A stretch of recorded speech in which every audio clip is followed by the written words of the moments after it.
Good evening, everyone. Happy Saturday. That's right. It's Saturday once again. And with Saturday brings us story time. I hope you guys have had the opportunity to spend a little bit of time listening to or reading The Flow, a hedonist guide to Buddhism, meditation, and travels in Thailand, a travelogue memoir by Lawrence Davidson. I hope so, at least. If you haven't, the greeting, the introduction, and chapter 1 are all available on my YouTube channel, all for your listening and enjoying pleasure. We started the book on Tuesday, and we'll continue it through for a while until we reach the end. That'll be a good couple of more sessions, I believe. We'll see how it all goes. So, we started out our introduction with our humble author arriving in Thailand and kind of looking around and doing some of that. And then we went to chapter 1, where we went back in time to where Larry was in college and had the opportunity to meet a monk and befriended and got to know and all sorts of good things that wonderful monk. And then that monk was returning to his order, took Larry with him, and he got to meet a Rinpoche, a Lama, not a Dalai Lama. There's only one of those, but a Lama. And so it was a great little start to our story as we got to encounter some different things and learn some different stuff and all of that fun jazz. Well, I'm happy to have you guys here with me tonight, wherever you happen to be. Let's see, where am I all on tonight? I am on Twitch, YouTube, Kick, Rumble, X. Hey, I'm all over the place. I hope you guys show up and feel free to jump into the conversation. If you do want to jump into the conversation, I do recommend the YouTube channel, but I have all the rest of them up here just in case you happen to want to be somewhere else so that way I can say hello. Um, but as always, I do record all of these sessions, which means while I'm reading the chapter, I will not be engaging with you, gentlefolk. I will be happy to engage between the chapters. But as always, you can stop to the YouTube channel after the stream if you miss any of it and catch any of the recordings that I have for The Flow or any of the other books that I have read. Right now, there is a good multitude up there of various types for you to take a listen to. We've got some murder mysteries, we've got some fantasy, we've got some sci fi, we've got some stuff around AI. We have stuff about South Africa and the new equation. And of course, we have the flow. So now, everyone, let's get ready to sit back, relax, and prepare to enjoy. Put your feet up, get yourself a blanket, grab something hot or cold to drink, and get prepared to listen and journey through the flow with me as we start tonight. And let's make sure I click the buttons and it's all working. There we go. It's scrolling correctly as we jump into the flow. A hedonist guide to Buddhism, meditation, and travels in Thailand. A travelogue memoir by Lawrence Davidson. Of course, I would be remiss if I didn't say there are some links out there in the descriptions on the YouTube channel to Larry's sites. You can also stop out and check out his author page on Amazon.com. He's got a site out on Substack. He's got his own web page. Wherever you want to go, make sure you're connecting with the author as well. It's not just about me reading the books to you, it's giving you an opportunity to encounter something new and hopefully go out there and engage with the author, buy his books, and do all of those fun things as well. And now we get started with Chapter 2. Leave the monkey, take the cannoli. A young novice monk asked his master, "May I send you email?" "Yes," replied the master, "but no attachments, please." Have you ever been locked into something, playing music, sketching a flower, chopping shallots, or something as mundane and boring as sorting laundry, when the rest of the world simply vanished? Time gets slippery, background noise fades, your brain quiets down, and for a few golden minutes you are entirely here. Congratulations! You were meditating, and you didn't even have to light a single stick of incense. Sandalwood.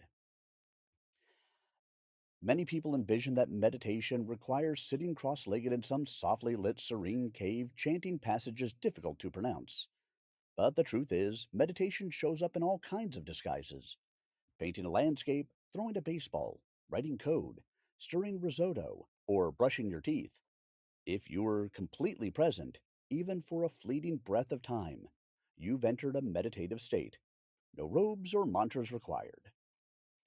Back in the late 1970s, when I was a teenager, guitar in hand and a head full of Grateful Dead, Led Zeppelin, and Beatles riffs, I started to notice something strange. There were moments, mid practice, when I'd lose track of time. The music would pour out effortlessly, as if my fingers had taken over and my thoughts had gone away on vacation. It wasn't just playing, it was something deeper. The kind of focus that bypasses thinking altogether and goes straight to knowing. And when it ended, I'd snap back into normalcy and think, what the hell was that? I didn't know it then, but I'd stumbled into a meditative state. No guru with a beard flowing down to his knees, no gongs and triangles, just a guitar and clarity. That sensation, that calm immersion in the now, became a kind of compass. I started chasing it, that elusive zone where mind, body, and song blur into something bigger, something unified. That's when I first believed in what I called the flow, a current that pulls you into perfect alignment, when the noise drops out and the truth, whatever it is, starts to sing. Pete Townsend of The Who has a great comment in the movie The Kids Are All Right. When I'm on the stage, I'm not in control of myself at all. Pete Townsend may not be the first person who comes to mind when you think of meditation. Windmilling his arm across his guitar, jumping midair in tight white pants, smashing amps while the rest of the Who detonated behind him. It's not exactly the image conjured by the words like stillness or serenity or mindfulness. And yet, in those moments, Mr. Townsend was completely present, fully immersed. The rest of existence had melted away. That inconveniently for our incense and singing bowl stereotypes is a meditative state. It's hard to reconcile the chaos of a Who concert with the soft focus idea we often have of meditation. We picture crossed legs, hands in a mudra pose, a tranquil pond, the sound of subtle bamboo chimes. What we don't imagine is someone destroying a Rickenbacker in front of a screaming crowd. But the essence is the same: total attention, total absorption. No past, no future, simply now. And if that doesn't shatter your peace and love bubble imagination, consider this.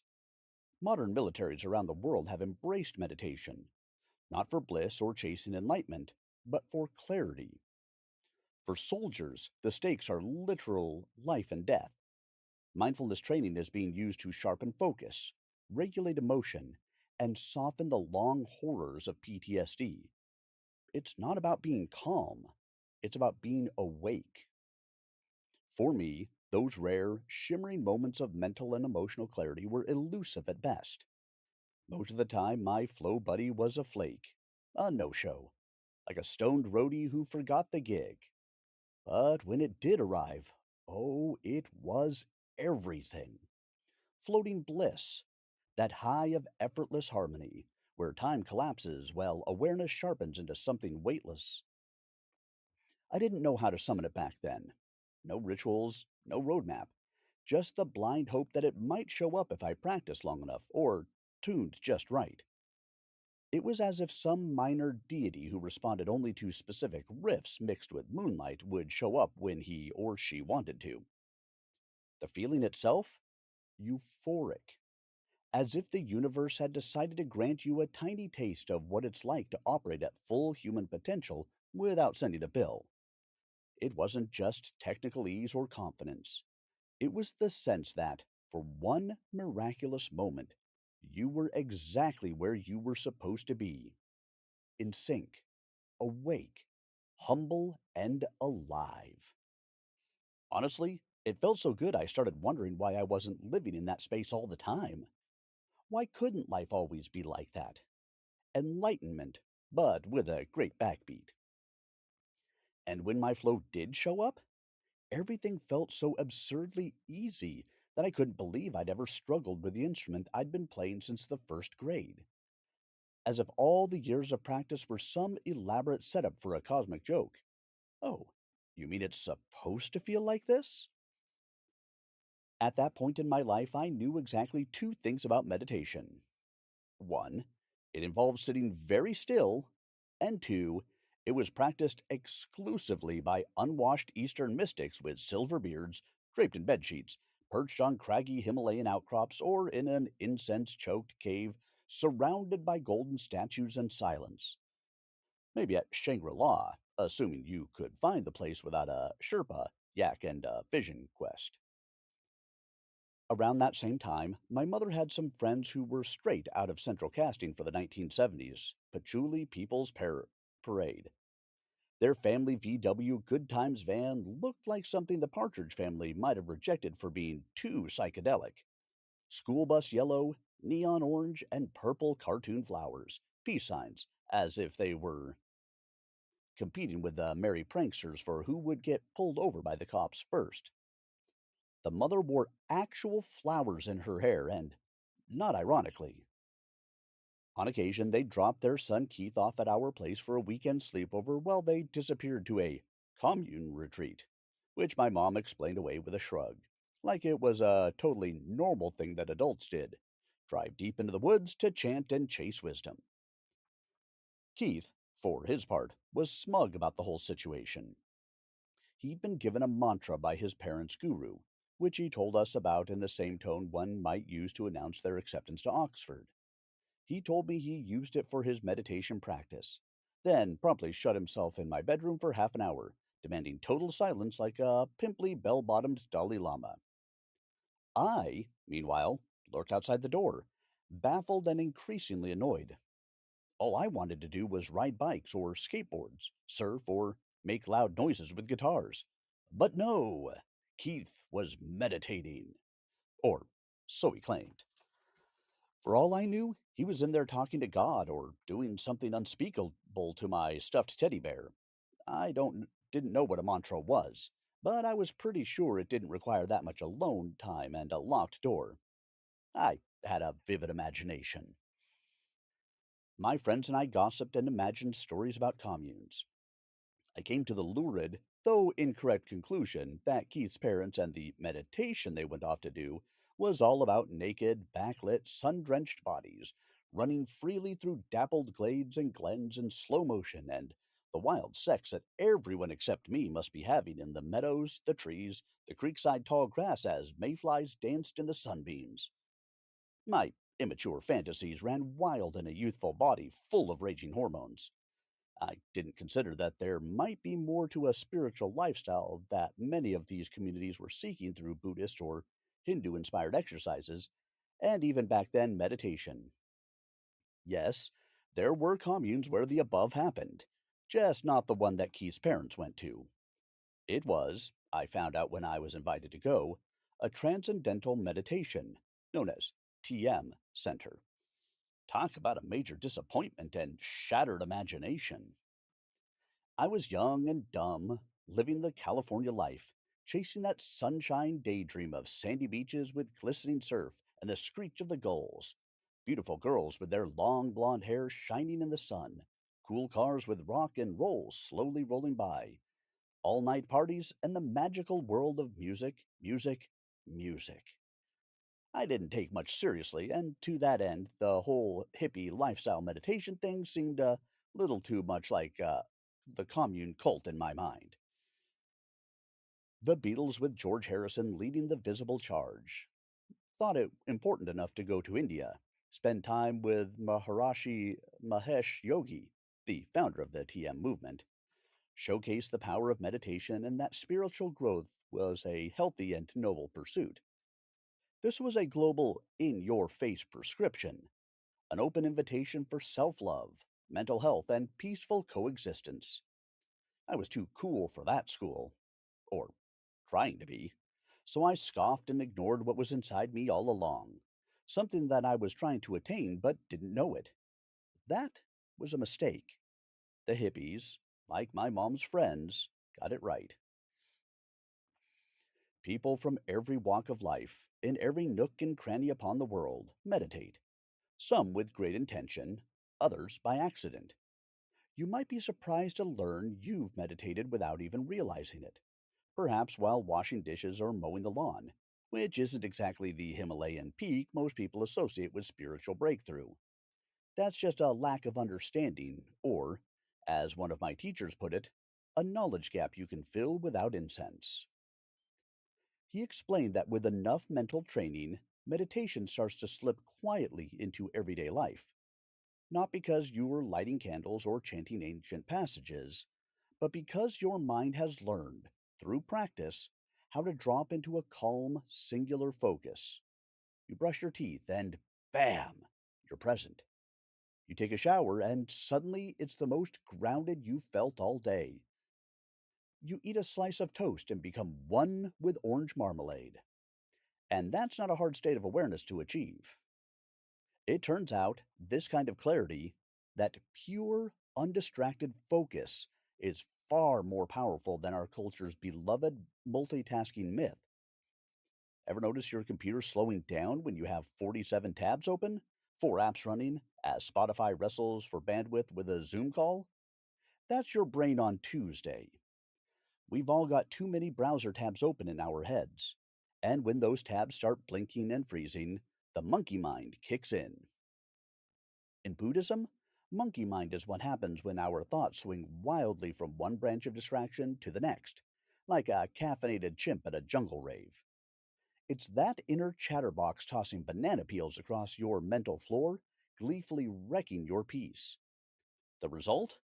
A frantic, overstimulated mess of a mind that can't find the car keys or remember why it walked into the kitchen to open the refrigerator. Left unchecked, monkey mind doesn't just make you forget birthdays. It clutters your thinking, slows your cognitive gears to sludge, and fuels the spiral into anxiety. Or worse, the apathetic fog of, what's the point? Where even basic tasks feel Herculean. That's the edge of depression, and for some, that's when the prescription pads come out, and a parade of mother's little helpers march in with promises of balance and better living through chemistry. But here's the thing, that scattered mental mess, that's completely normal. Welcome to the club. You're not broken or alone, you're human. The good news is that your monkey mind isn't a life sentence. With consistent meditation practice, even the clumsy, inconsistent kind we all start with, you can train your brain to stop swinging from vine to vine and just sit still for a second. That alone is miraculous. Meditation isn't about perfection or performance, it's about practice. And about getting that damn monkey to stop pelting your brain with mangoes every time you try to focus. So, what is meditation? Big question, simple answer. Or is it? Meditation at its core is the art of training the mind to focus, to rest gently in awareness rather than be dragged around by every darting squirrel thought or emotional twitch. It can be done by concentrating on the breath, silently repeating a mantra, listening intently to a sound, or giving your relaxed gaze something completely unexciting to linger on, like a doorknob or that grain of rice you've been meaning to pick up off the carpet for 2 weeks. The goal isn't transcendence or enlightenment, though those make nice marketing bullet points. It's about being present, clear, and quietly awake in your own busy mind. What meditation is not, besides upright napping or getting baked, is the practice of emptying your mind into some blank, trance like void where no thoughts exist. That's not meditation. That's fiction. The human brain doesn't work that way. Trying to force it into silence only amplifies the noise, like yelling at a toddler to be quiet while handing them drumsticks and some old pots and pans. One of the great meditation masters of our age, Yonggi Mingyur Rinpoche, a monk who runs the Tergar Osel Ling monastery just outside Kathmandu, has a great sense of humor about this.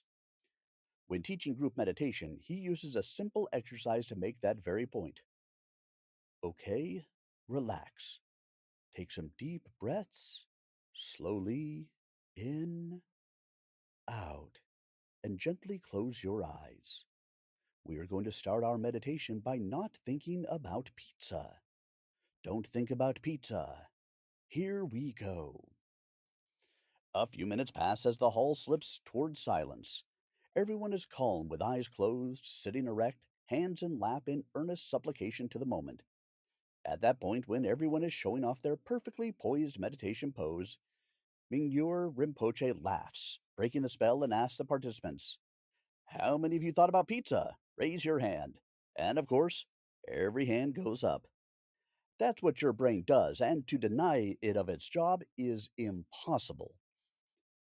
Meditation is easy, they say, and maybe it is, until our brains get involved. I know, oxymoron. Because if there's one thing we do well, it's overcomplicating the hell out of everything that might otherwise be transparent. We obsess over the setup. Am I sitting the right way? Are my hands in the official mudra pose? Is my spine aligned with a celestial axis? Why are my shoulders up by my ears? Am I breathing too loud? Not loud enough. Should I pant rapidly like a hyena at a kill? Maybe that's the secret. And just like that, the calm, serene act of sitting still becomes a stress inducing performance piece. What meditation can do is train you to step back and observe your thoughts and emotions without getting yanked about by them. You let them float by without judgment or reaction. There's an age old classic Buddhist analogy of a bright blue sky with puffy little clouds drifting by. Each cloud represents a thought. Meditation is lying back quietly on a cool, grassy rise and watching those clouds pass without trying to lasso one or panic when another looks like a thunderhead. That's the whole gig. Is that easy? Yes. And no. As Jeremiah Tower, the famously demanding chef from Chez Panisse and Stars once said, nothing is as complex as simplicity. He wasn't talking about a perfectly poached egg.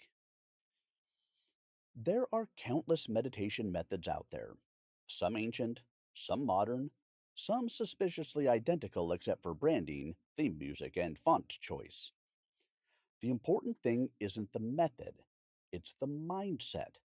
And this is where a little healthy skepticism goes a long, long way.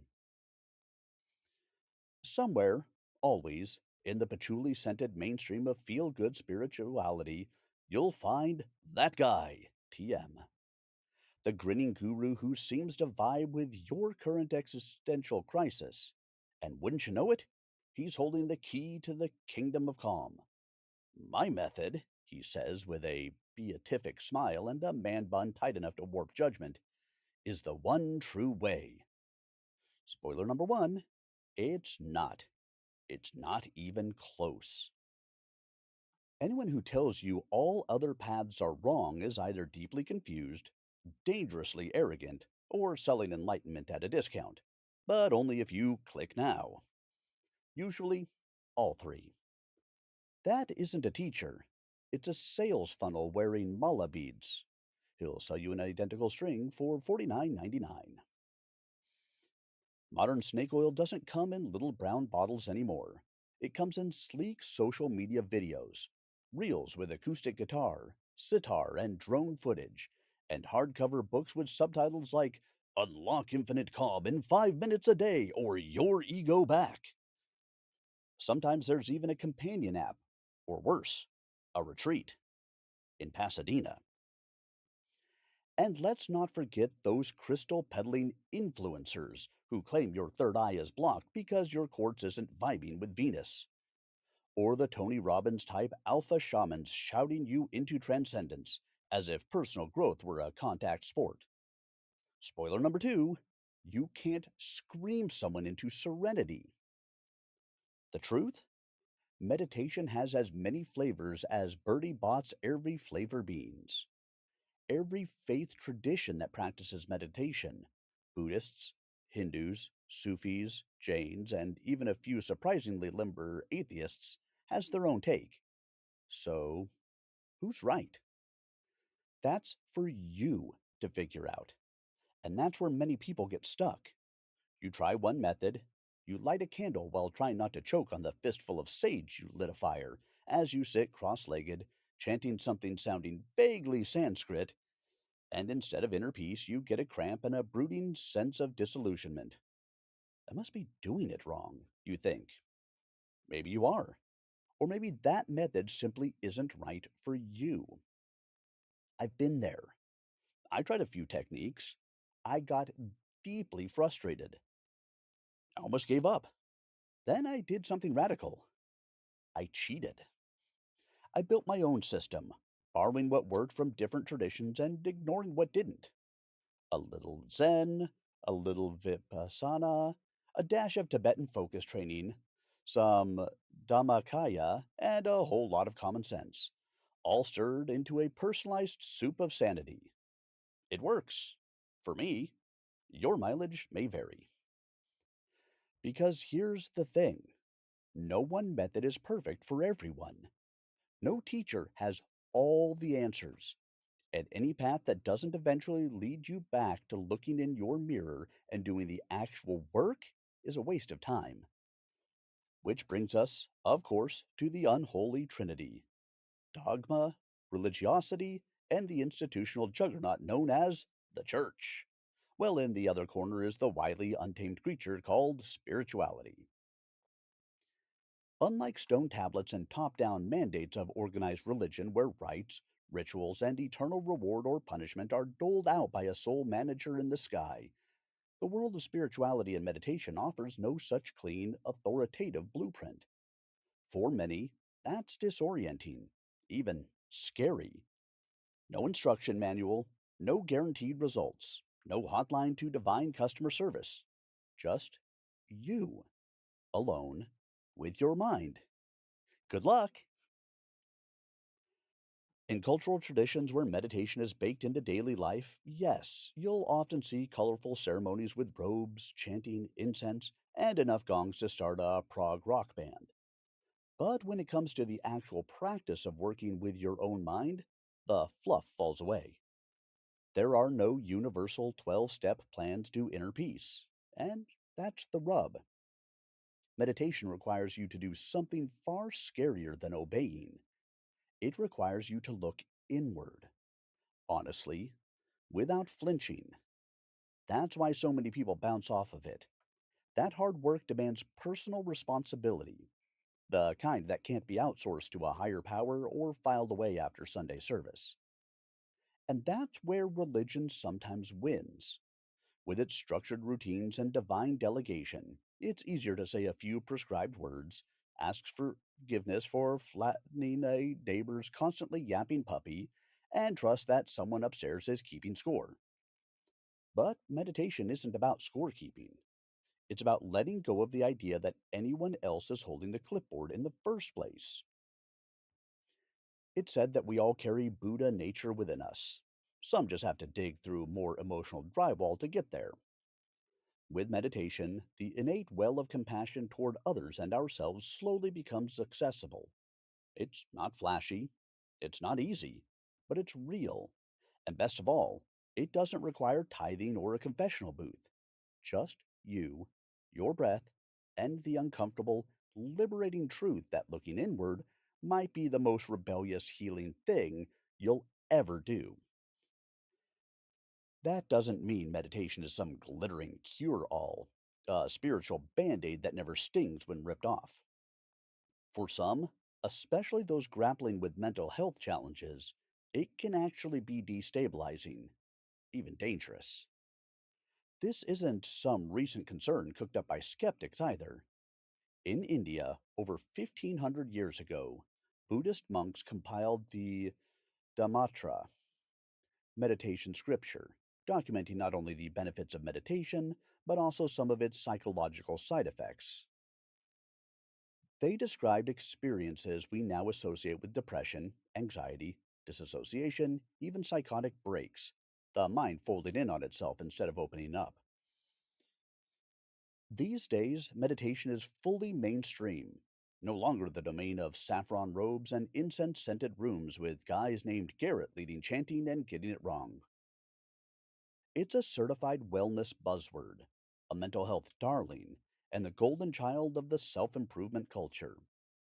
Thanks to the surge, we now have mindfulness, the Western rebrand that makes ancient wisdom sound like something you download on your smartwatch. Most beginners aim for 15 or 20 minutes of daily practice, and the more committed may stretch that to an hour, at which point, for the uninitiated, starts to feel less like a soothing ritual and more like spiritual homework. But here's the thing: meditation doesn't have to be a grand production. Once you've built up the habit, it can be done in quick bursts, what I call micro meditations. With enough practice, you can drop into that calm, focused state in under a minute, like rebooting your brain without logging out of life. A quick mind reset while brushing your teeth, standing in the shower, or staring blankly into your coffee can go a long way toward neutralizing the little irritants that would otherwise burrow under your skin and stay there all day. In recent decades, the benefits, and yes, the occasional risks of meditation have been absorbed into modern scientific research. What's been learned is powerful. Your mind is capable of incredible self transformation. And that idea, that inner peace, resilience, clarity, even healing, it all might come from within. Well, that doesn't sell many pills or therapy sessions. After all, if you realize you can cultivate compassion, self worth, and mental strength from the inside out, big pharma and half the mental health industry are out of business. That's rough for them. But for you, cheaper and way more empowering. Depending on where you look and who you ask, the documented physical health benefits of regular meditation range from the pleasantly surprising to the downright impressive. Lower depression, reduced anxiety, stress relief, burnout mitigation, and even some documented cases of chronic pain reduction. But wait, there's more! The psychological benefits are where it gets really interesting. Meditation has been shown to boost empathy, improve interoceptive awareness. That's science speak for being able to feel what's happening inside your body without spiraling into WebMD's self diagnosis paranoia, and even fosters self transcendence, a term used for stepping outside the cramped quarters of our own ego long enough to see the big picture without judgment or emotional turbulence. Some of the greatest minds of our age, people with actual, hard earned degrees, like actual bona fide qualifications, have been poking at this whole meditation thing for a while now. Take Dr. Richard Davidson, for example. Great name, by the way. He's a professor of psychiatry and psychology at the University of Wisconsin Madison, the founder of the Center for Healthy Minds, head honcho at the Healthy Minds Innovations Project, and just to keep things light, a top tier neuroscientist. In case he gets bored. He sounds like someone who could host a TED Talk, do the dishes, and pilot a spaceship through a meteor field at the same time. Davidson and his team spent decades wiring up subjects, including seasoned meditators, like they were setting up a NASA launch, slapping neurosensors onto the shaved heads of monks, real ones. No, really. His Holiness the Dalai Lama and Mingyur Rinpoche were just two of many seasoned meditators who were wired up to watch what happens when you sit still and breathe with purpose. The results were wild. Whole regions of the brain, usually lounging around like interns after a smoke break, started lighting up like Times Square on New Year's Eve. Meanwhile, the parts of the brain that usually run your anxiety parade calmed down to a gentle hum. Meditation, it turns out, isn't just woo, it's neuroscience with a side of magical reality. And if that isn't enough to impress your inner skeptic, on February 4th, 2025, research at, researchers at the Ichan School of Medicine at Mount Sinai dropped a little gem in PNAS. That's the Proceedings of the National Academy of Sciences, not an unfortunate acronym for something else. Their super catchy paper titled Intracranial Substrates of Meditation Induced Neuromodulation in the Amygdala and Hippocampus. A title that screams, I want to read this all night long. Reported on intracranial EEGs planted inside people's heads. No monks were harmed, as far as I know.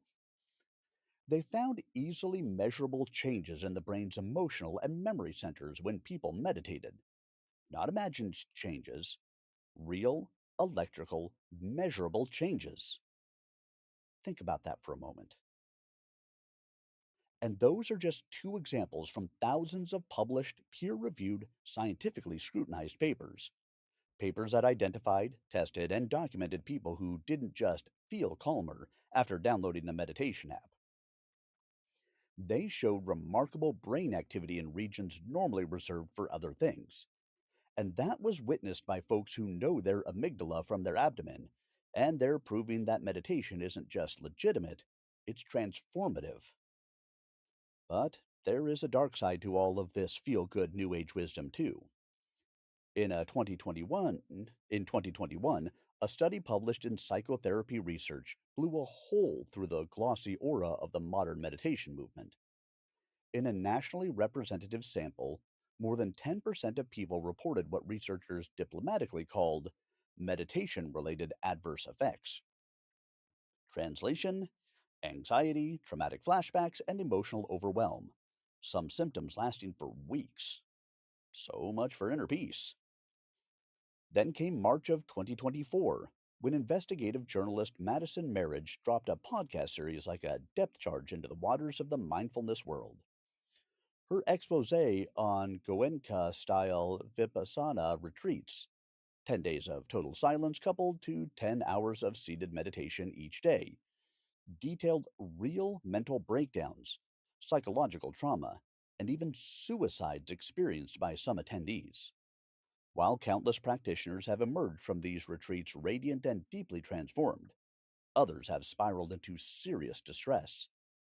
And from my personal experience meditating for over 40 plus years, I'll say it, 10 hours a day of meditation of any kind is far too much time to be spelunking the caves of your own mind. Sure, there are days when a meditation session feels like a warm bath for the soul. You want to linger, to explore, to see what that quiet spaciousness might teach you. But then there are sessions that feel like taking a wrong turn and ending up in an 8K meter kill zone of your psyche, where the lights are out and something's dripping in the corner. Forcing yourself to stay there out of some spiritual machismo isn't brave. It's harmful. I would even say stupid. I've had those moments too. Sessions that turned dark and jagged like a Carol Reed noir piece, where observing the mind like a passive witness wasn't calming, it was corrosive. And I've ended those sessions early, not out of weakness, but out of wisdom. Walking away isn't failure, it's self knowledge. Knowing when to close the door on a session that isn't serving you is its own kind of practice, a different form of clarity. If you want to torture yourself, Sit in the lotus position for an hour and see how long you last before you move. Yes, for the vast majority, meditation is a beneficial, life enhancing tool. But like anything powerful, it demands respect and moderation. It's not about cranking up the intensity until you break through. Sometimes it's about knowing when to pause, when to give your mind a break before it turns on you with a blackjack. I've developed a rule of thumb for my meditation sessions. Keep it to about a half hour unless the session is flowing and you're tossing away guilt and shame like peanut shells at a ball game. If you're cruising your awareness train, then by all means, stay on board. But 30 minutes is plenty. Personally, I prefer mid morning sessions. Not too groggy, not too caffeinated. Just right. That sweet spot when my brain's alert enough to notice its own bullshit, but still soft enough to be quieted. That's when I take a focused mental cool down lap. Pay attention the next time you finish washing dishes, writing an email, reorganizing your spice rack in order of cuisine relevance, and realize you have no idea how long you were at it. How do you feel? Peaceful? Productive? Or are you suddenly panicked that you've time traveled again?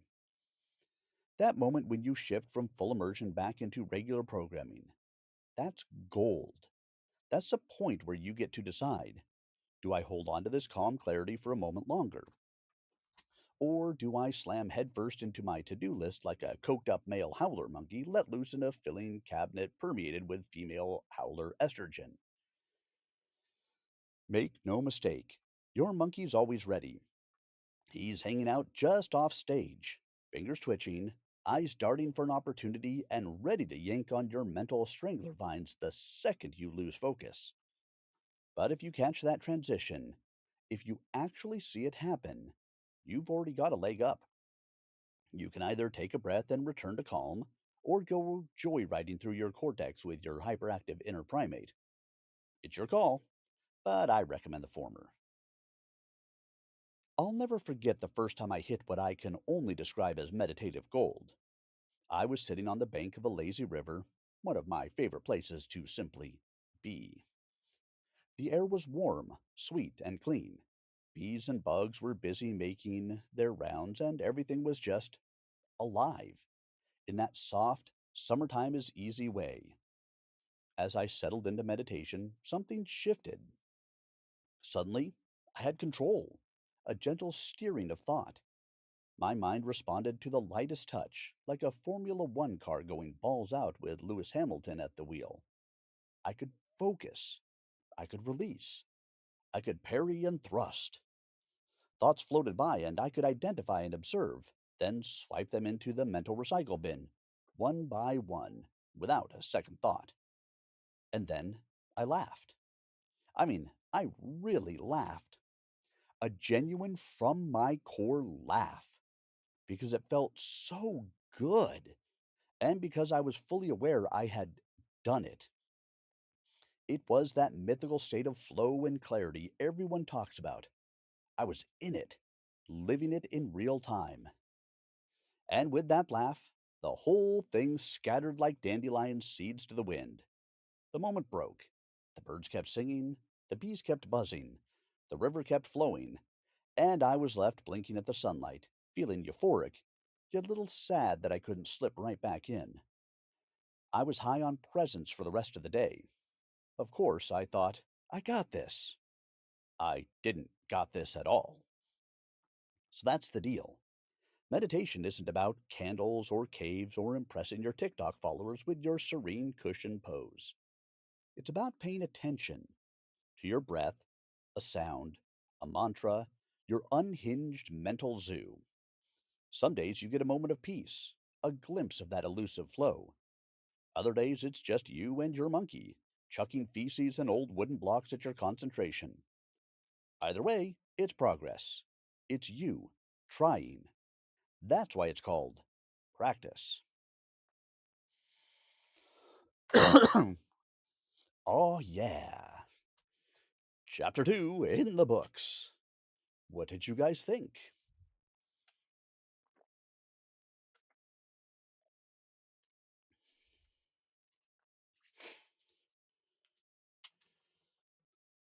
Long reads dry out my throat. But hey, it's the way that it goes with live reading, right? Are we ready? Oop, that's the wrong thing. I picked up my phone and not my thing that moves me along. All right. And now, probably our last chapter of the evening because, I do these for about an hour and a half. I should also add, as a reminder, that there will be words in here that I am not overly familiar with and I may say wrong. If that's the case, a little grace. I appreciate it. You are welcome to put into the chat the correct pronunciations if you know them.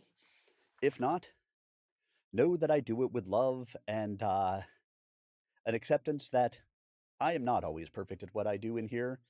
You'll see that if you ever have the books open, you're leafing along beside me as I go.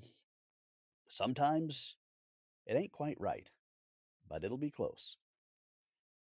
All right, here we go. Let's jump into Chapter 3. Take a walk on the Thai side. Thailand was built on compassion. Bhumibol Adulyadej.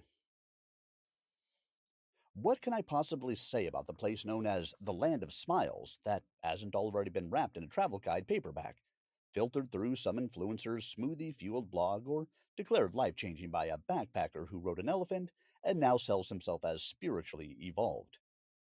I don't know, but I'm going to give it a shot. With the help of journals, questionable memory, and a deep love for a place that's equal parts reverent, reverent, magical, and ridiculous, hopefully you'll get a glimpse of the wonderful world that is Thailand. Thailand, the kingdom, the exotic, and yes, depending on where you point your sandals, the erotic. Thailand wasn't just my first step into Asia, it was a deep dive into a sensory kaleidoscope, a place where the normal, the sacred, and the profane exist on the same block. Monks gathering alms at dawn, a pharmacist helping a tourist get over Bangkok belly, and neon lit bars full of women offering questionable massages by nightfall. That cultural whiplash is part of its charm. My obsession with Asia started early, fueled by a silver on black silk sewn drama mask my father brought back from Korea, a war souvenir that hung on the wall like a haunted invitation to mystery. It stared at me through childhood, whispering tales of foreign lands, spicy, exotic food, and mysteries far beyond my experiences. By the time I landed in Thailand, I'd already spent years marinating in San Francisco's heady Asian communities and Seattle's International District, eating dim sum and noodles, wok fries, and rice in every form known to man.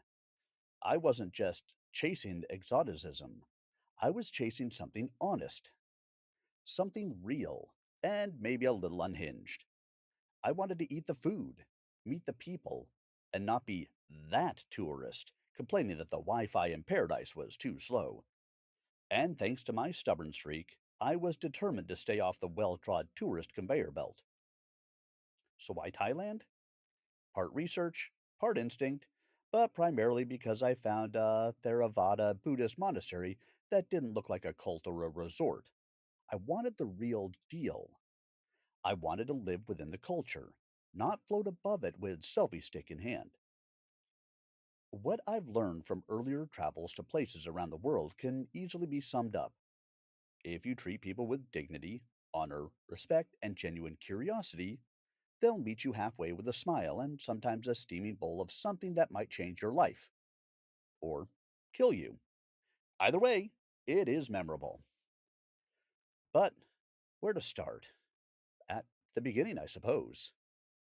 Before June 23rd, 1939 AD, shrouded in mystery and history, the Kingdom of Thailand was known as the Kingdom of Siam, derived from various linguistic interpretations of Siam or Zayan ethonyms.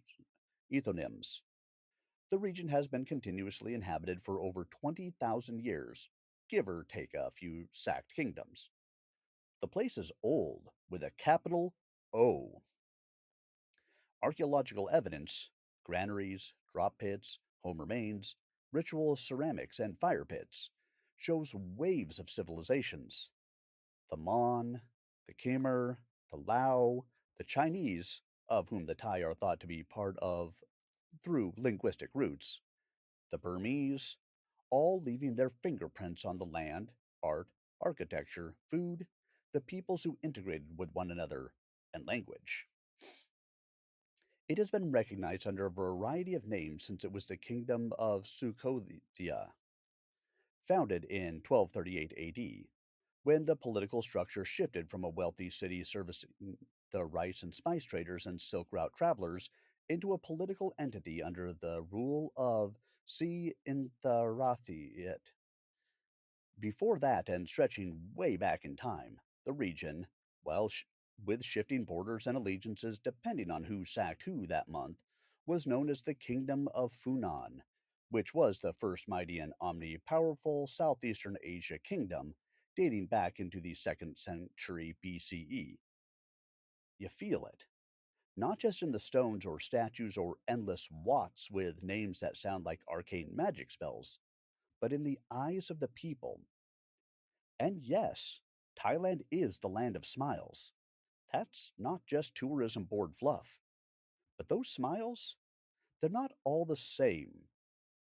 There are at least 13 officially recognized types of Thai smiles, from the "I'm genuinely happy to see you" broad grin to the "you just did something idiotic and I'm politely pretending otherwise" smirk. You learn to tell them apart if you hang around long enough, and if you make a complete mess of a Thai phrase in public, you'll earn a few of them at once. Something about all those smiles to note. Because smiles, yim, are used throughout Thai communicative expressions, it is a subtle system full of nuance and meaning that, unless you grow up within the culture, let's just say the differences can be easy to miss or misinterpret. There's the teasing smile, mischievous and playful, the awkward smile, somewhat forced in an uncomfortable situation, the flirty smile when trying to catch someone's interest, the respectful smile showing admiration for the receiver, the discreet smile used to shy away from intention, an embarrassed smile. We all know that one. The polite laughter smile. We all know this one too. The secretive smile, hiding message and meaning except to those in the know. The genuine smile, obviously heartfelt and joyous. The fake smile, which I observed many times as rude tourists demanded something without courtesy or respect, also used a lot during haggling negotiations. The polite smile, which is professional and formal. The apologetic smile, showing regret. And last is the hesitant smile, which is subtle, wary. Of course, there are exceptions to the rule, but everywhere I traveled, the vast majority of locals I ran into and the interactions I had were that beautiful and heartwarming real smile experience. If you're not a difficult tourist, and please, don't be that person, you'll almost always be greeted with Yim Tok Thai, the genuine smile that lights up faces and rooms. The Thai are funny, sharp, curious, and disarmingly charming. They will laugh with you as much as at you, which is honestly the best kind of laughter. Miscommunication becomes its own language, equal parts pantomime, Google Translate mishaps, and blind faith. There's something delightfully human about fumbling your way through a conversation with a smile and a shrug and ending up with a new friend over a shared plate of something delicious. I love the tantalizing mystery that comes when traveling in a country where you don't speak the language. Thailand turned that mystery up to 11. Every country I've visited where English wasn't the primary tongue has been a wild mix of hilarity and humility.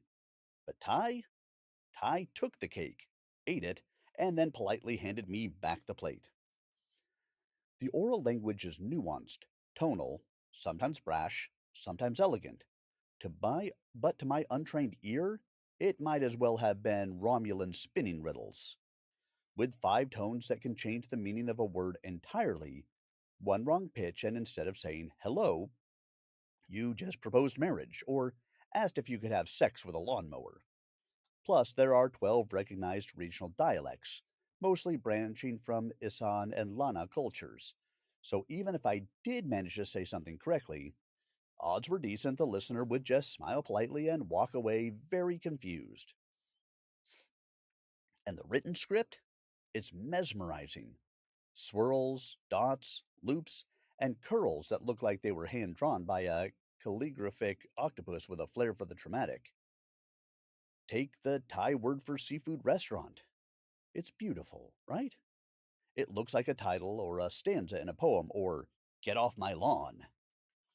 Reading signs, menus, labels, none of that was happening.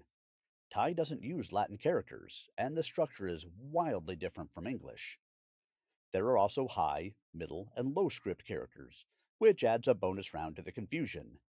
Thai was, for me, the equivalent of a linguistic Mount Everest. And yet, there's charm to it. Thai has this built in structure. Case in point, krab and ka, gendered polite particles you append to everything if you have any manners and grace. Swadati krab if you're male, Swadati ka if you're female means hello, sir or ma'am, like verbal punctuation marks of courtesy. It's sweet, thoughtful, and a total minefield when your accent is bad enough to make every child within earshot giggle. I didn't have months to embrace the language, and frankly, given my track record with foreign tongues, I needed years and a brain transplant to get even an inkling of comfort with so foreign a communication structure. So I focused on the essentials: greetings, thank you, delicious, I'm sorry, may I have the check, where's the bathroom, and a few noble attempts at, with great respect. The rest? Lost to the wind. My pronunciation was a wrecking ball, and people laughed at me. With repetition and some gentle corrections, I got better. And when in doubt, there was always a magic trifecta: a real time translation app, a friendly smile, and a willingness to act out whatever I needed with the gusto of a silent film actor on espresso. Here's a real life example. My first full day in Bangkok, and already I was mosquito feed. Fresh off the plane, smelled fresh meat.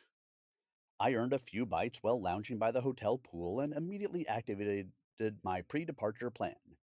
Secure high powered skin melting bug spray with enough DEET to give a forest cancer. I didn't care if DEET had been banned in half the civilized world. It's either that or dengue fever or malaria, and I don't like jaw locking fevers unless they come with dance numbers. Off I went, first to the nearest 7-Eleven. It was 20 feet away, where everything was labeled with great detail in Thai. No bug spray leaped out at me, unless it was playing hide and seek in the antifungal section. I left with a pack of gum and ventured down the street until I found a giant hypermart, the kind of place where you can buy a mop, durian, a model airplane kit, and a motorcycle helmet all in one aisle. After some wandering, I zeroed in on the long personal hygiene aisle: shampoo, toothpaste, deodorant, hair dyes, false lashes, mystery creams. Check. Mosquito death juice? Nowhere to be found. I wandered the aisles when I spotted a young man at the end stocking shelves and gave him my best "I need bug spray, help me not die" look. He blinked. I blinked. He shrugged. Then the universal sign for "I have no idea what you just said, but wait here." He held up a finger and vanished. Enter backup. He returned with a young woman who looked thrilled to be dragged into a foreigner's quest. I repeated my question. More blank stares. They looked at each other, then back at me. I could practically hear the sitcom laugh track in the background. It was pantomime time. I sprang into action, arms out, flapping wildly like a drunk pigeon, winding out a nasal zzz as I wobbled in circles, then nosedived a finger toward my arm, jabbed it, then scratched furiously like I was hosting a flea circus. Those unfortunate store clerks stared for a heartbeat, then burst into full throated laughter, nearly doubling over. It was the kind of laugh that makes your knees buckle. They beckoned me down the aisle. I just won charades for Team Mosquito Bitten Tourist. Moments later, I was inspecting two bug sprays as the young woman earnestly pointed to the percentages of DEET on the back label like a pharmacist. Victory. As I was checking out, I heard more laughter. The same young woman was now reenacting my mosquito interpretive dance for another store employee, pointing in my direction. They were howling. I waved, then bowed dramatically like it was a final curtain on Broadway. International Communication Achievement unlocked with bonus humiliation points awarded. Now that's fantastic communication. My point is, you should at least try and make the effort with the local language. If you travel to a country where your native tongue is not dominant, it's your obligation to work with the local language as much as possible. The onus is not on the locals to learn your language, and no, speaking your language louder and slower does not work. In fact, it proves to everyone around that you're an idiot. There's a cinematic richness to the everyday scenery. The street vendors with their rainbow umbrellas looking like candy colored mushrooms sprouting from the sidewalks. Motorcycles and scooters swarm like locusts, buzzing between cars, sidewalks, and wherever they can squeeze through. Power lines knot themselves in thick, chaotic webs above the street like a giant forgot to finish a macrame project. Bright gold Buddhas gleam in roadside alcoves surrounded by offerings of incense, lotus bulbs, cigarettes. It would seem that Buddha was a pack a day guy. Fanta bottles with red straws sticking out. It would also seem that the divine also has a thing for sugary beverages.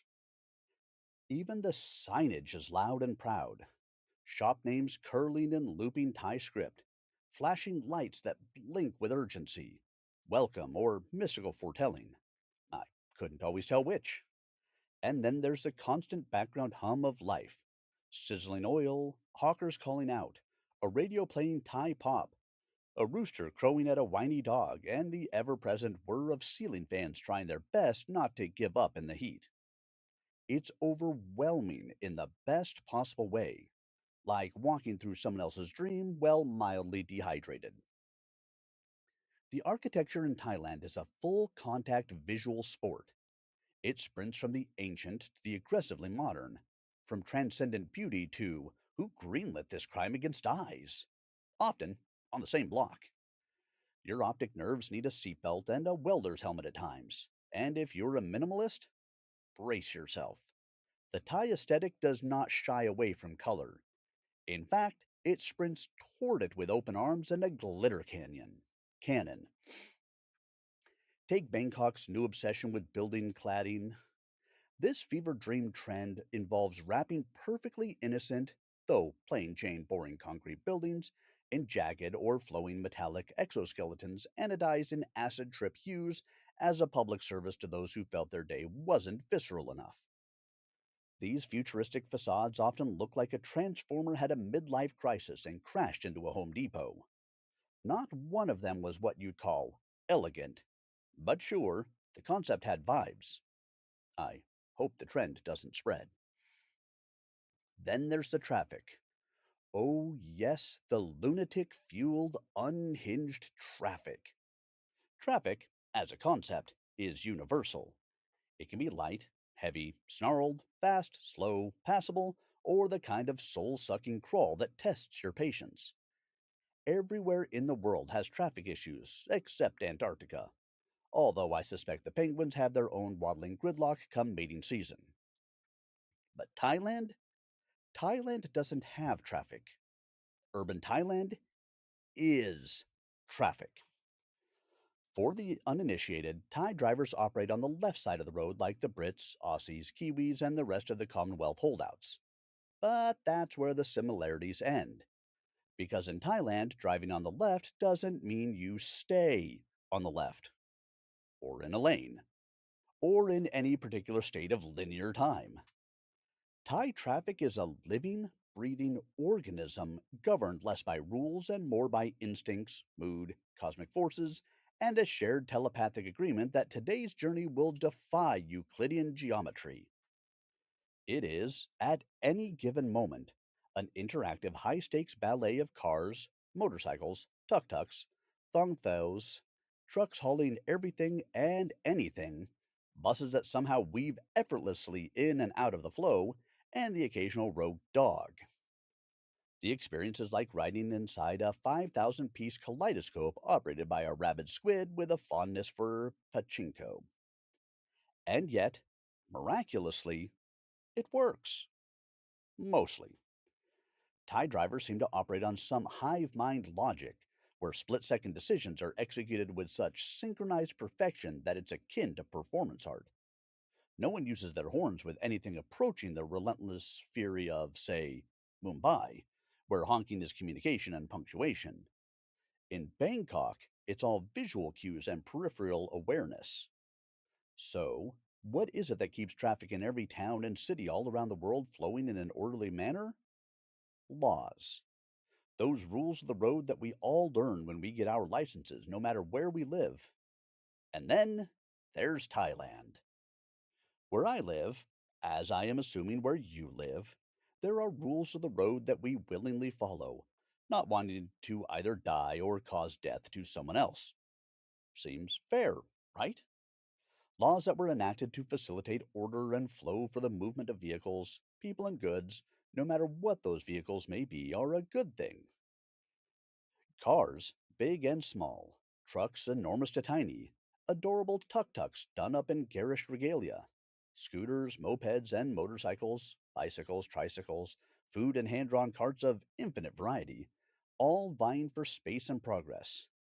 The objective being getting from point A to point B is usually the modus operandi, and it is through those agreed upon rules of the road that allow all modes of transportation to coexist and flow. Yes, there are rules of the road in Thailand. You can tell because someone went through the trouble of painting lanes and installing traffic signs, lights, crosswalks, and other manifestations of the desire for controlled movement, and to live to see tomorrow. And like everywhere, those signs are there to tell us how fast we can drive, where to stop, if you can turn, watch for pedestrians, etc. However, and this is just simple observation at work, it seems that once the driver slash operators of any sort of vehicle in Thailand gets their license, every one of those rules gets downgraded to a minor list of suggestions, and inconvenient ones at that. The roads in Thailand are a glorious symphony of frenetic energy, equal parts comedy, adrenaline rush, and vehicular roulette. Keep your wits about you or become a hood ornament. And it's not just the roads. Oh no. Sidewalks, alleys, restaurants, temple courtyards, and quite possibly living rooms all seem to be considered viable transit routes. Mind the cat and the toddler, please. Screw the coffee. Want a real wake up call in Thailand? Try crossing a 6 lane boulevard in Bangkok at rush hour without a walk signal. It's like playing Frogger, but with your life. There's an art to crossing a busy road in Thailand. It's called commitment, and the technique is all about the art of aggressive timing and concentration. Think ballet meets demolition derby. Now, if you're a rational human being with a healthy fear of rolling metal objects, you'll be relieved to know that there are options that don't involve risking life and limb. Major boulevards often have pedestrian overpasses, bridges for your feet.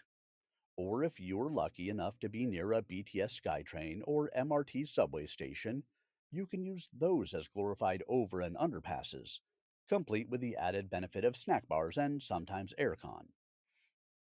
But sometimes it's either more practical or just morbidly thrilling to cross at street level. Why? Because you're already sweaty, slightly delusional from the humidity, and deep down you want to feel intensely alive.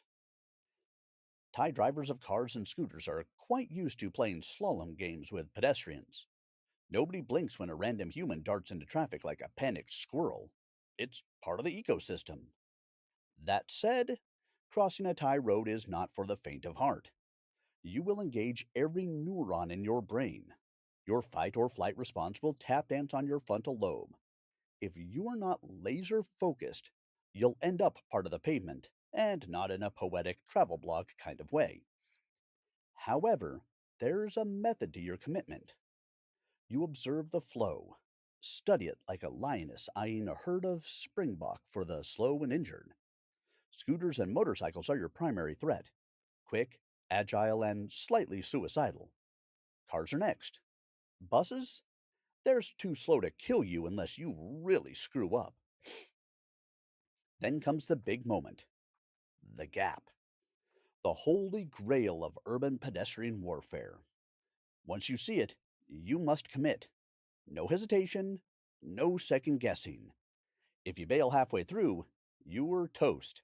And so is the poor soul who is trying to avoid slamming into you. Move it like you mean it. Straddle lane lines, slipping through spaces your logical brain insists are too narrow. And here's the magic. Once drivers see you're serious, they'll veer around you with all the grace of synchronized dance. For it is a dance. You do your part, they do theirs. Everyone lives another day. But if you flinch, if you second guess, that's when it goes sideways. So, yes, you could always use a crosswalk at the light or take the overhead walkway. But where's the story in that?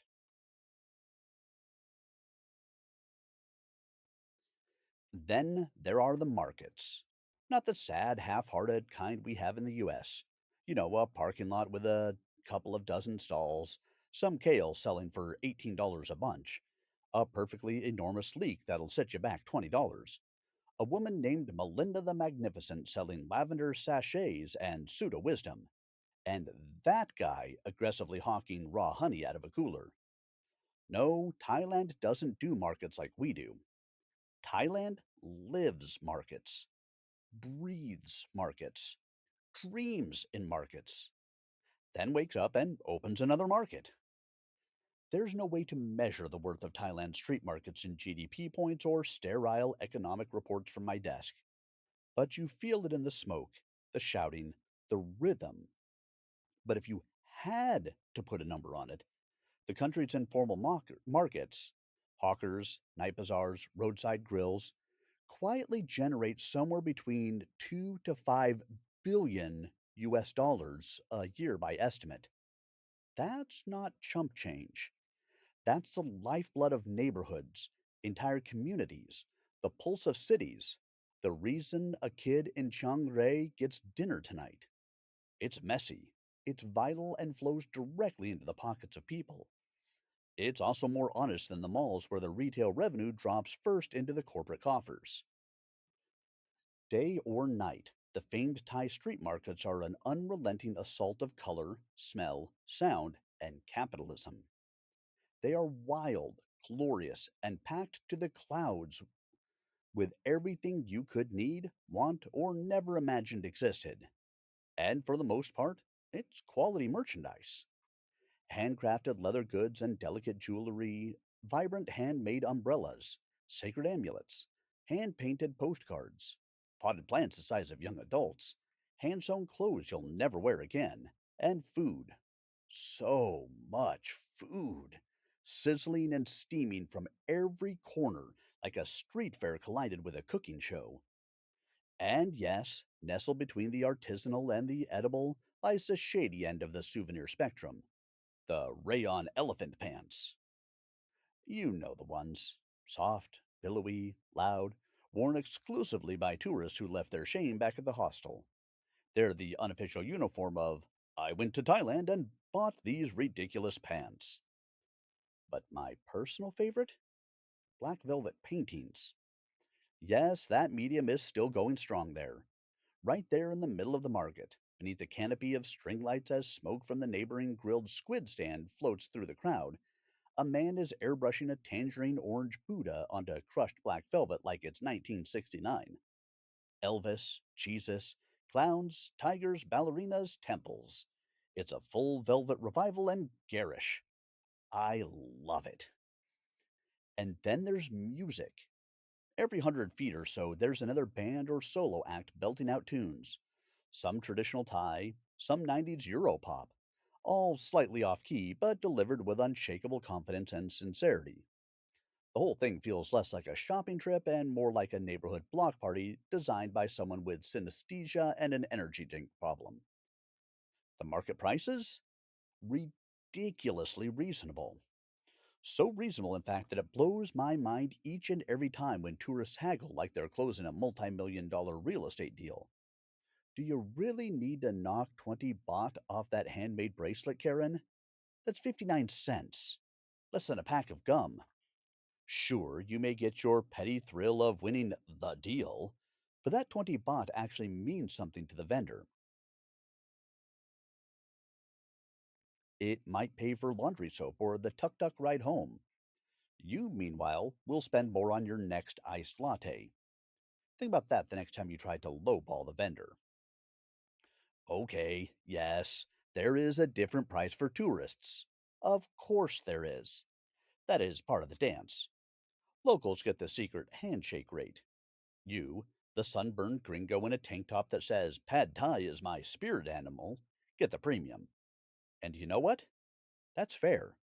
You are incredibly lucky to be there. Pay the 50 extra cents. Smile. Take your grilled banana leaf fish and your velvet Jesus home and feel good about the whole transaction. You will earn merits and experience less self loathing later. The markets, sprawling across a dozen city blocks or more, are a sensory riot wrapped in string lights. Picture it, a near endless grid of colorful booths and carts, each strung up with lights attached to anything that will stand still long enough. Lampposts, rooftops, a meditating monk, casting a warm glow over the entire bazaar. It's like Christmas, but with noodles, fried insects, and durian. The air, thick with the mingling aromas of 100 sizzling carts hawking everything from fried black scorpions to Michelin rated bowls of noodles. There's pad krapao, curries, pad thai, larb, pad see ew, fried rice, and mango sticky rice. Roti with bananas slathered in condensed milk.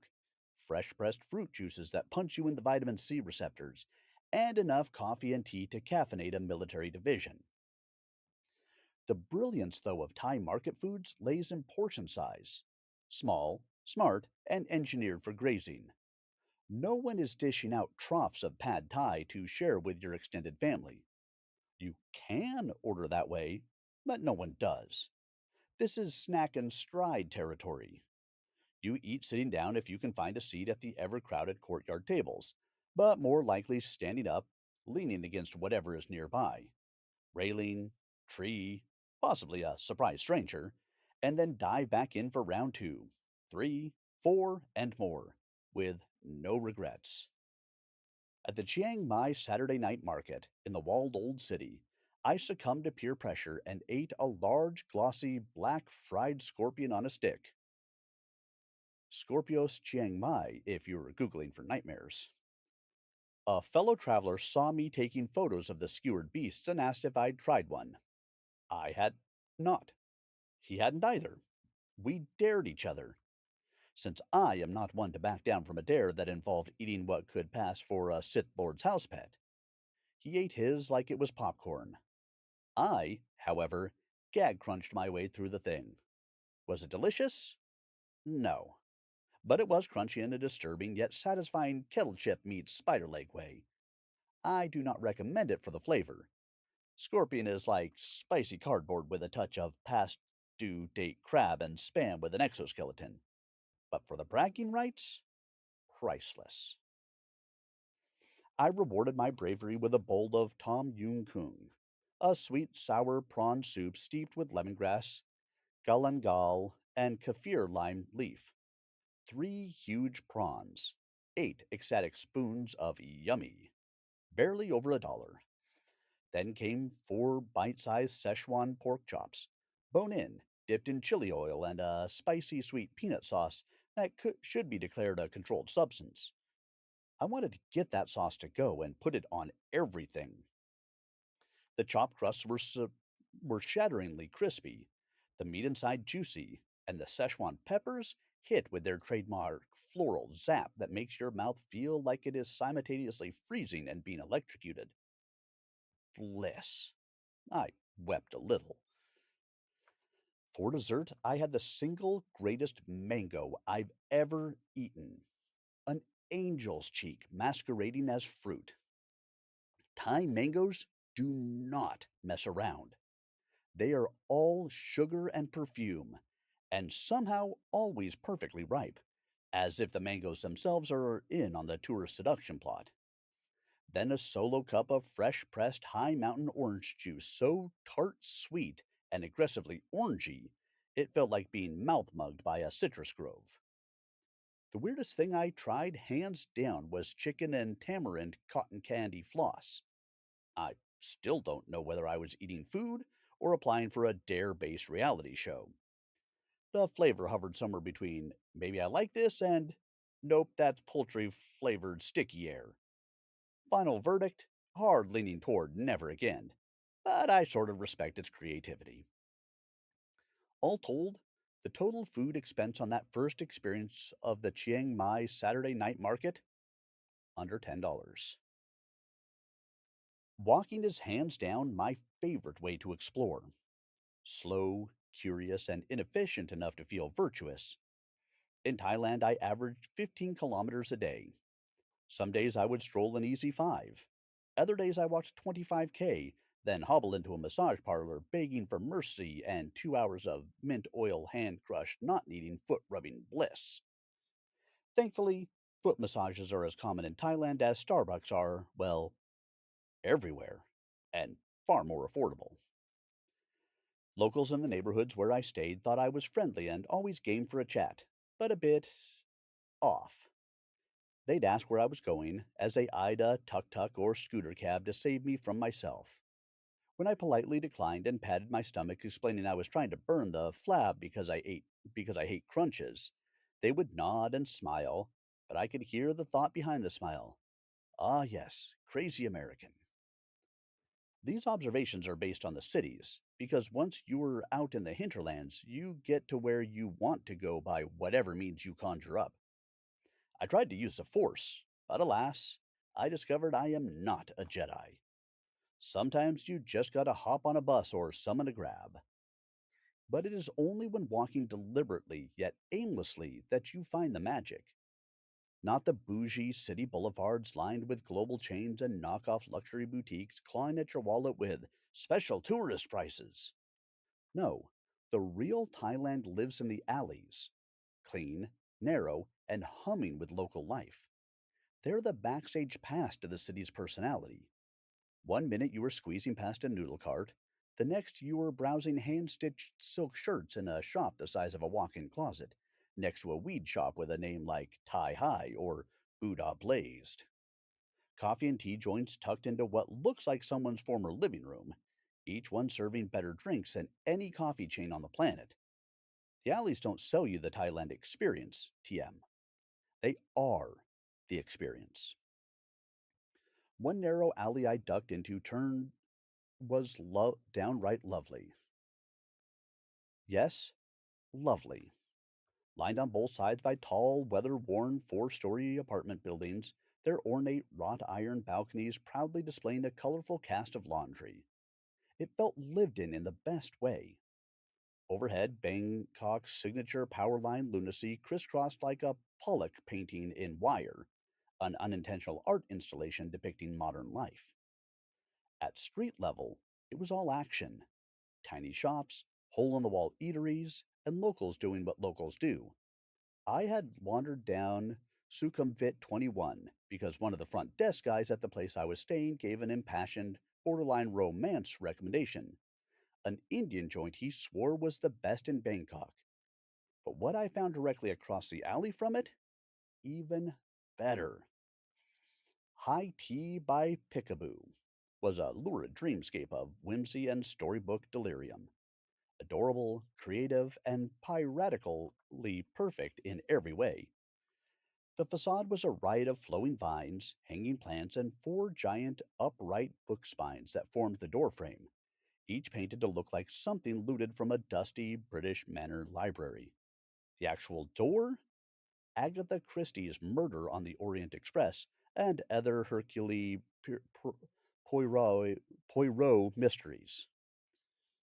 Three exaggerated keyhole windows, a nod to Alice in Wonderland, peer outward while the interior exploded with murals from Peter Pan, Travels, and various other escapist dreams. A teenager sized purple rabbit clutching a pocket watch guards the entrance, a Lewis Carroll bouncer, and a black and white zigzag floor straight out of Twin Peaks cut through the fantasy with enough edge to keep things even weirder. Even the stair risers were painted like classic book spines, because apparently nothing is safe from a literary makeover. Honestly, if the tea had been terrible, I wouldn't have cared. Places like that earned their keep on charm alone. As it turned out, their tea and snacks were as top notch as their design obsession. That's why you wander down alleys. I went back 2 nights later for more tea, then to Hinata Izakaya, a casual Japanese pub with a million small food options and lots of sake, 2 doors down. And that is just one of thousands of alleys, each with their own unique combo of weird awesomeness. In Bangkok, my method was simple: pick a random station, either subway or SkyTrain, out on the edge of the transit map, somewhere that sounded unfamiliar. Download the route to my phone, hop on the BTS or MRT, and ride until the tourists thinned out and the city started getting local. Then I'd stroll back. It was urban exploration meets cardio, with a high likelihood of getting semi lost.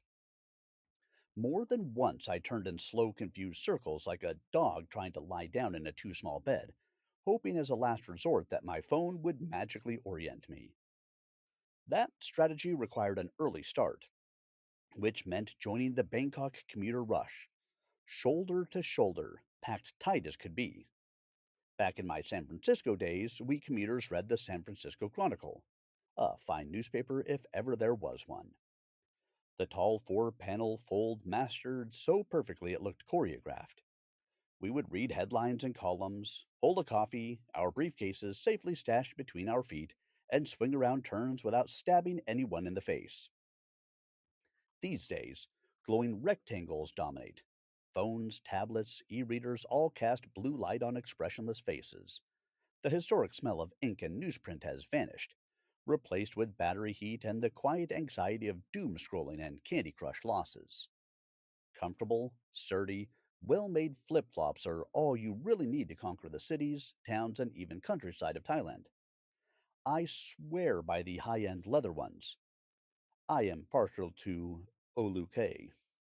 They are durable as hell, stylish enough to pass for advanced smart casual, and built to survive a monsoon, a street noodle spill, an impromptu hike, or 25K in a day. They're the Swiss Army knife of footwear. Plus, when it's sweltering outside, read always, you'll want that airflow. Every watt requires bare feet to enter shrines and surrounding buildings. And sneakers? Sneakers are the devil's device in this context. I've watched tourists contorting like drunk yogis, balancing on one foot while they perform the ritual of the double bunny ear. Meanwhile, I'm already inside, flops off, snapping photos of a 30-foot gold Buddha and taking time for a little triple gem prayer. If walking isn't your jam, fear not. Bangkok's transportation menu is as endless as it is eclectic. You've got multiple forms of buses: the subway, MRT, the SkyTrain, BTS, enough water taxis to make Venice blush, everything from picturesque, fast, and noisy longtail boats that are all captained by pirates, to sleek ferries that keep a tight schedule on the city's main rivers and canals. Tuk tuks, often brightly painted, buzz by like hornets.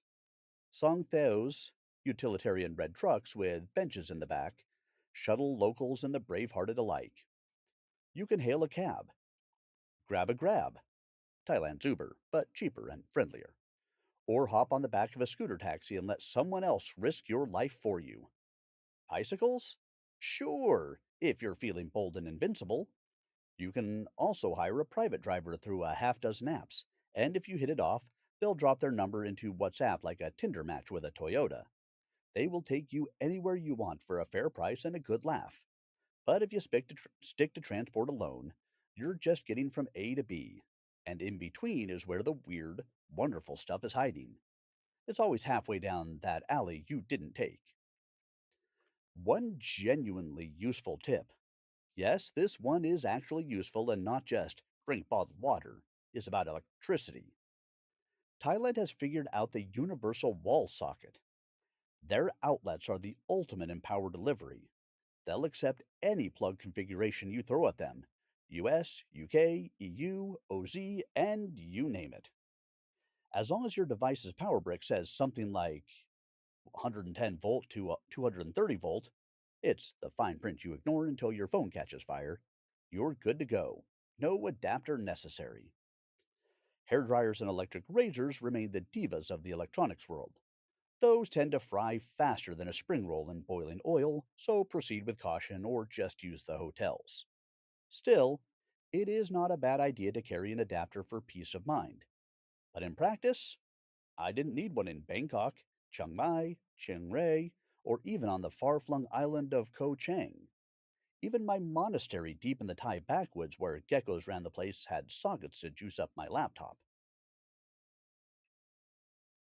All right, guys, that was chapter 3. So we've made it through 2 and 3 tonight.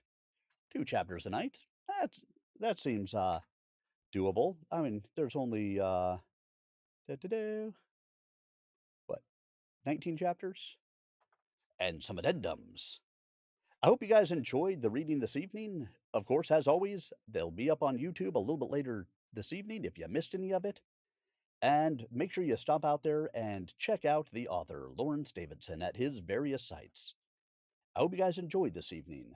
I will be back on Tuesday where we will continue diving in on Chapter 4. Have a great rest.